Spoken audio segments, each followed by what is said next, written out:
بسم اللہ الرحمن الرحیم۔ صرف 5 منٹ کا مدرسہ قرآن و حدیث کی روشنی میں۔ نمبر 1، اسلامی تاریخ۔ حضرت یوسف علیہ السلام کی نبوت و حکومت۔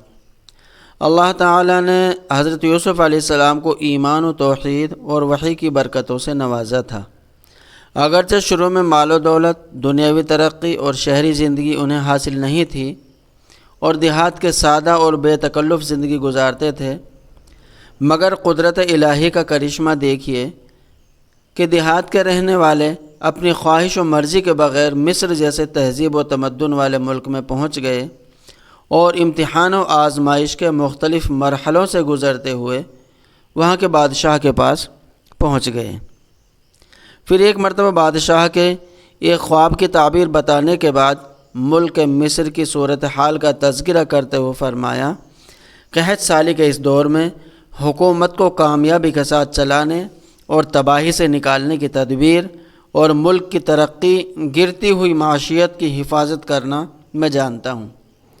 جب عزیز مصر نے خواب کی تعبیر صحیح پائی اور حضرت یوسف علیہ السلام کی امانت و دیانت اور سادگی و سچائی کو اپنی آنکھوں سے دیکھ لیا تو حکومت کے عہدے داروں اور عام و خاص شہریوں کو جمع کر کے تخت و حکومت آپ کے حوالے کر دی۔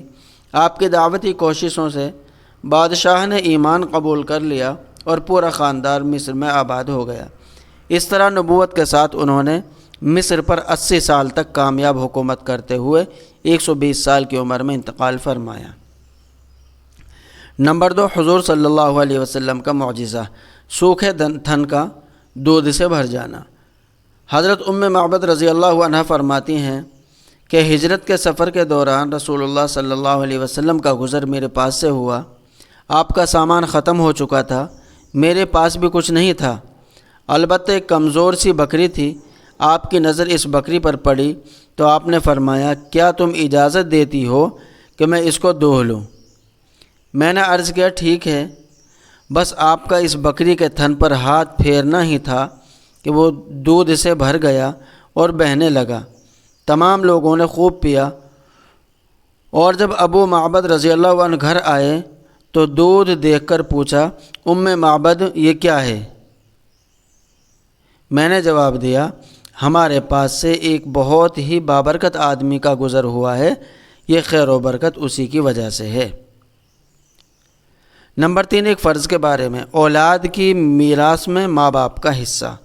قرآن میں اللہ تعالیٰ فرماتا ہے، ماں باپ میں سے ہر ایک کے لیے میت کے چھوڑے ہوئے مال میں چھٹا حصہ ہے اگر میت کے لیے کوئی اولاد نہ ہو۔ اگر کسی کا انتقال ہو جائے اور اس کے ورثہ میں ماں باپ اور اولاد ہوں تو ماں باپ میں سے ہر ایک کو الگ الگ چھٹا حصہ دینا فرض ہے۔ نمبر 4، ایک سنت کے بارے میں، پریشانی کے وقت کی دعا۔ جب کوئی شخص کسی پریشانی میں مبتلا ہو جائے تو یہ دعا کثرت سے پڑھے، حسبی اللہ لا الہ الا ہو علیہ توکلت وہو رب العرش العظیم۔ میرے لیے اللہ ہی کافی ہے، اس کے سوا کوئی عبادت کے لائق نہیں، میں نے اسی پر بھروسہ کیا اور وہی عرش عظیم کا رب ہے۔ نمبر 5، ایک اہم عمل کی فضیلت، اللہ کا ذکر کرنا۔ رسول اللہ صلی اللہ علیہ وسلم نے فرمایا، جو لوگ اللہ تعالیٰ کا ذکر کرنے کے لیے بیٹھیں ان کو فرشتے گھیر لیتے ہیں اور ان پر اللہ تعالیٰ کی رحمت چھا جاتی ہے اور ان کو دلی سکون حاصل ہوتا ہے۔ نمبر 6، ایک گناہ کے بارے میں، سچی گواہی چھپانا۔ قرآن میں اللہ تعالیٰ فرماتا ہے، تم گواہی مت چھپایا کرو، اور جو شخص اس گواہی کو چھپائے گا تو بلا شبہ اس کا دل گنہگار ہوگا اور اللہ تعالیٰ تمہارے کیے ہوئے کاموں کا خوب جانتا ہے۔ دنیا کے بارے میں، نمبر 7، دنیا کے بارے میں، دنیا کا سامان چند روزہ ہے۔ قرآن میں اللہ تعالیٰ فرماتا ہے، دنیا کا سامان کچھ ہی دن رہنے والا ہے، اور اس شخص کے لیے آخرت ہر طرح سے بہتر ہے جو اللہ تعالیٰ سے ڈرتا ہو اور قیامت میں تم پر ذرہ برابر بھی ظلم نہیں کیا جائے گا۔ نمبر 8، آخرت کے بارے میں، جنت کی عمارت۔ رسول اللہ صلی اللہ علیہ وسلم نے فرمایا، جنت کی عمارت کی ایک اینٹ چاندی کی اور ایک اینٹ سونے کی ہے، اور اس کا گارہ خالص مشک ہے، اور اس کی کنکریاں موتی اور یاقوت ہیں، اور اس کی مٹی زعفران ہے۔ نمبر 9 طب نبوی سے علاج، مہندی سے زخم کا علاج۔ رسول اللہ صلی اللہ علیہ وسلم کو جب بھی کوئی کانٹا چبھا یا زخم ہوا تو آپ صلی اللہ علیہ وسلم نے اس پر مہندی لگائی۔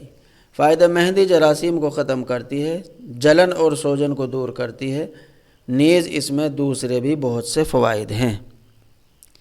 نمبر 10 نبی صلی اللہ علیہ وسلم کی نصیحت۔ رسول اللہ صلی اللہ علیہ وسلم نے حضرت علی سے فرمایا، اے علی، اگر کسی عورت پر اچانک نگاہ پڑ جائے تو نظر پھیر لو، دوسری نگاہ اس پر نہ ڈالو، کیونکہ پہلی نگاہ تو تمہاری ہے اور دوسری نگاہ تمہاری نہیں ہے بلکہ شیطان کی ہے۔ اللہ تعالی عمل کرنے کی توفیق عطا فرمائے، آمین۔